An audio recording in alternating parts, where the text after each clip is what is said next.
Hi everyone, it's JosieWose, and now it's story time. Today, we're going to be reading the story of Disney's Mulan. Mulan is very brave, and she loves her family very much. Let's read this story. Here we go.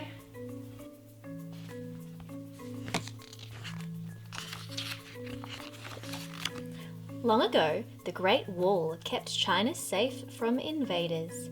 But one dark night, the Hun army, led by the ruthless warrior Shan Yu, stormed the wall. Imperial guards lit flaming cauldrons to warn off the attack, while Shan Yu grabbed the Chinese flag and set it ablaze. General Li reported back to the Imperial Palace, ready for battle, but more soldiers were needed. The emperor ordered his council, Qi Fu, to go to the provinces and call up recruits for the imperial army. A single grain of rice can tip the scale. One man may be the difference between victory and defeat, said the emperor. Meanwhile, in a far-off village, young Mulan was preparing to meet the town matchmaker later that day. She wrote on her arm so she would remember what to say. Quiet and demure, graceful, polite, a good match and a good marriage would bring honor to her family, but she would need to impress the matchmaker first. On her way to town, Mulan stopped at the family temple to take tea to her father, Fa Zhu. Leaning stiffly on his cane, he stood to greet her. "We're counting on you. Hurry," he urged. Then he prayed to the ancestors to bring his daughter some much-needed luck. At the village, Mulan's mother, Fa Li, waited anxiously for her daughter. Grandmother Fa bought a lucky cricket. To test it, she closed her eyes and crossed a street teeming with carriages. Arriving safely on the other side, Grandma Fa announced, "Yep, this cricket's a lucky one." Just then, a dust-covered Mulan galloped into town on her horse, Khan. Hay dangled from her wind-blown hair. "Let's get you cleaned up," her mother said sternly. A hot bath, a new hairdo, a flowing gown, and fresh makeup transformed Mulan into a delicate young maiden. Mulan knew that was what the matchmaker was looking for, but she didn't feel like herself. Mulan's mother and grandmother knew she could use some extra help. Fa Li placed a flowered comb, a family heirloom, in her daughter's hair.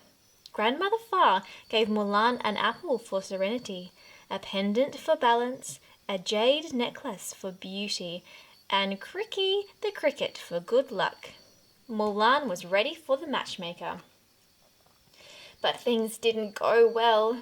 First, the ink from Mulan's arm smeared on the matchmaker's face. Then, Cricky dove into the matchmaker's teacup. As Mulan grabbed the cup, tea spilled everywhere. Jumping up, the matchmaker landed on a hot stove and her clothes caught on fire. Out she ran into the street, racing frantically after her. Mulan doused the flames and the matchmaker with tea. "You will never bring your family honor," shouted the enraged matchmaker. Filled with shame, Mulan headed home. Gazing at her reflection in the temple stones, Mulan knew that, no matter how perfect her clothes or makeup, she would never be the delicate, graceful bride she was expected to be. She wondered if it was possible to be herself and still bring honor to her family. As Mulan sat sad and alone beneath a cherry blossom tree, her father joined her. Pointing to a bloom, he said, "This one's late, but I'll bet that when it blooms, it will be the most beautiful of all." Mulan smiled, but the peace was shattered by the sudden sound of beating drums and horses' hooves.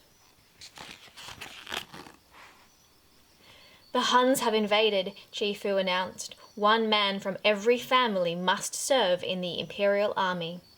Knowing her father's injury would put him at increased risk, Mulan rushed forwards.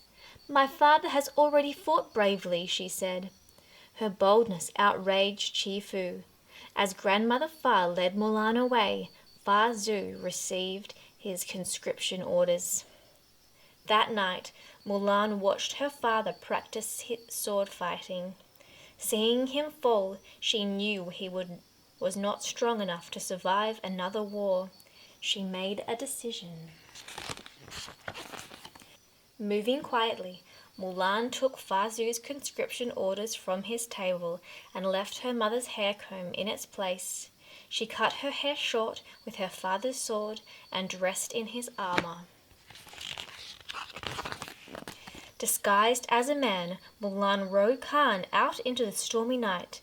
Even though women were forbidden to be soldiers, she would join the army, risking her own life to save her father's. By the time her family awoke, she was long gone. Frightened for her safety, they prayed to the ancestors. In the family temple, Mushu, a small dragon, rang the gong to awaken the ancestors. "Rise and shine," he shouted. Mushu had once been a guardian, but he'd failed a task and lost that position. Now he hoped for a chance to save Mulan and prove himself. The ancestors just laughed at him. They told him to wake up, the great stone dragon, for the important mission. But the great stone dragon could not be roused.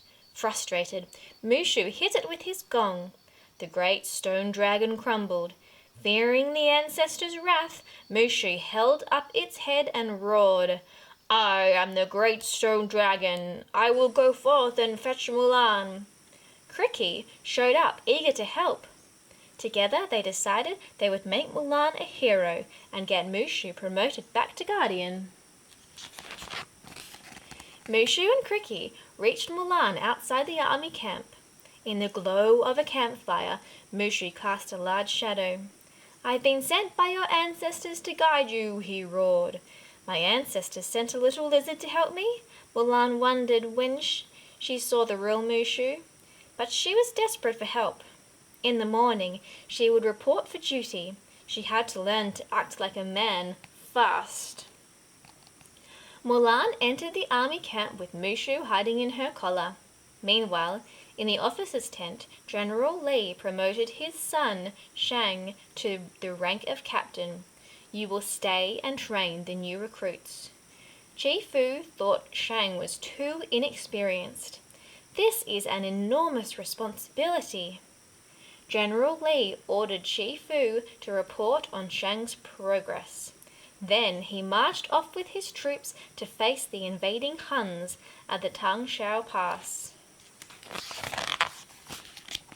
Shang and Chi Fu left the tent, running into Mulan. "What's your name, soldier?" Shang asked. Mulan stuttered. "My name is Ping." Trembling, she handed him her conscription orders. Training began the next morning.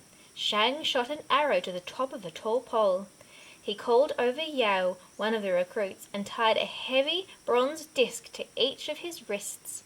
"One for discipline and one for strength," he said. "Now, retrieve the arrow." Yao failed. So did Mulan and the rest of the recruits. For the next drill, Shang handed out long poles to wield as weapons. Everyone stumbled about awkwardly, especially Mulan. Each day, Shang pushed the recruits almost to exhaustion. Finally, Mulan collapsed. Shang ordered her to pack up and go home. Defeated, Mulan turned to leave. But Shang's arrow embedded at the top of the pole. She decided to try one last time. Putting a weight on each wrist, she climbed up and slid down. But then she had an idea. Looping the weights together, she made a brace and hoisted herself all the way to the top. Everyone cheered. Even Shang was impressed. Meanwhile, the Huns were advancing. Shan Yu's falcon brought him a child's doll. From the doll's scent, Shang Yu knew that it had come from the Tangshan Pass, where General Li's army was waiting. Sneering, he said, The little girl will be missing her doll. We should return it to her." Mushu began plotting to get Mulan into battle so he could make her a hero. With Cricky's help, he composed a letter ordering Shang to lead the recruits to the Tangsha Pass. They signed it from General Li. Shang led his troops through the mountains. They came upon a village burned down by the Huns. The general's helmet lay on the ground. Shang plunged his sword into the snow and placed his father's helmet gently on top. Finding a child's doll among the ashes, Mulan laid the small figure at the base of the memorial. "We're the only hope for the Emperor now," Shang said. In silence, Shang's troops marched through the Tangsha Pass. Suddenly, a rocket in the munitions wagon exploded, giving away their position. Thousands of flaming arrows instantly rained down on them. Shang's troops fired their cannons. It seemed as if the enemy had disappeared. But then, as the smoke cleared, Mulan saw hundreds of Hun soldiers charging towards them. Bravely, Shang ordered Yao to aim their last cannon at Shan Yu. "Prepare to fight," he said. "If we die with honor." A sudden idea spurred Mulan into action. She grabbed the cannon and raced towards Shan Yu. Lighting the fuse, she fired directly into the mountain. An avalanche of snow crashed down on the heads of the advancing Huns. Shan Yu slashed at Mulan with his sword. Then the avalanche buried him too. Mulan jumped on Khan's back. She reached down and pulled Shang up behind her just as the wall of snow pushed them over a cliff. "Help!" Mulan called. Mulan tied a rope around Khan, knotted the rope to her arrow, and shot the arrow up to the soldiers. The soldiers pulled hard, but the icy ground started to give way. Just as it seemed they would all go over the cliff, Qian Po lifted the soldiers, and together they hauled horse and riders to safety. "Ping, I owe you my life," Shang said to Mulan. Suddenly, Mulan clutched her side. She'd been stabbed. The medic dressed the wound. Then he revealed her secret. Ping was a woman. Chi Fu charged Mulan with treason. He ordered Shang to kill her. Shang raised his sword, but then threw it down. Mulan had saved his life, and so he spared hers. "My debt is repaid," he said. He ordered the troops to move on without her. Mulan, Khan, Mushu and Cricky huddled miserably beside a small fire. Then they heard an angry howl echoing through the chasm. The howl of Shan Yu. He was alive. He and his 5 elite Huns were heading to the palace. Mulan had to warn Shang. At the imperial city, a victory celebration was in full swing. Mulan reached Shang just before the imperial palace. "The Huns are alive," she called. "They're in the city." Still feeling hurt and betrayed, Shang didn't believe her. Shang was about to present the emperor with Shan Yu's sword. Just then, the Hun's falcon swooped down, swiped the sword, and delivered it to his waiting master on the palace roof. Meanwhile, to the crowd's horror, the elite Huns emerged from behind a paper dragon. Knocking Shang out of the way, they dragged the emperor into the palace and bolted the door. Thinking fast, Mulan disguised 3 recruits as women and led them to the palace. Using their sashes, they shinnied up pillars to gain entry. Realizing he could trust Mulan, Shang joined them. Their disguises worked. Mulan and the recruits caught the guards by surprise and overcame them. Shang burst into the balcony and confronted Shan Yu. They fought fiercely. Quickly, Mulan sent the emperor sliding to safety on a rope with the recruits. Shan Yu raced to stop them, but Mulan cut the rope. Shan Yu charged at Shang, his sword drawn. "You took away my victory!" "No," said Mulan, "I did." She pulled back her hair so he would recognize her. "The soldier from the mountains," he snarled. Mulan ran and he chased after her. Shan Yu slashed furiously, knocking down columns all around them as he raced after Mulan. On the roof, she turned to face him. He lunged and she grabbed his sword, using it to pin his cloak to the roof. "Ready, Mushu?" Mulan called. Cricky lit a fuse and Mushu soared in with a rocket, sending Shan Yu flying all the way to the fireworks tower. Fireworks exploded. The force sent Mushu and Cricky flying. It threw Mulan against Shang. Shan Yu's sword fell to the ground beside them as the fireworks tower burst into flames. Together, Mulan and Shang stared in wonder as streams of color lit up the night sky. Mulan's friends arrived, followed by Chi Fu and the Emperor. Then, to everyone's amazement, the Emperor bowed to Mulan. Stunned, they all followed his example. The Emperor honored Mulan with the gift of his pendant and Shan Yu's sword. Shang bid her an awkward farewell, then watched her ride away. The Emperor advised him, "The flower that blooms in adversity is the most rare and beautiful of all." At Shang's puzzled look, he added, "You don't meet a girl like that every dynasty." Back home, Mulan handed her father the Emperor's gifts. "The greatest gift and honor is having you for a daughter," Fa Zhu said. "I've missed you." As they embraced, Shang arrived, and everyone was delighted to welcome him into the Fa family home, especially Mulan.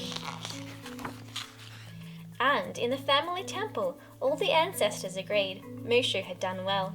He would be a guardian once again.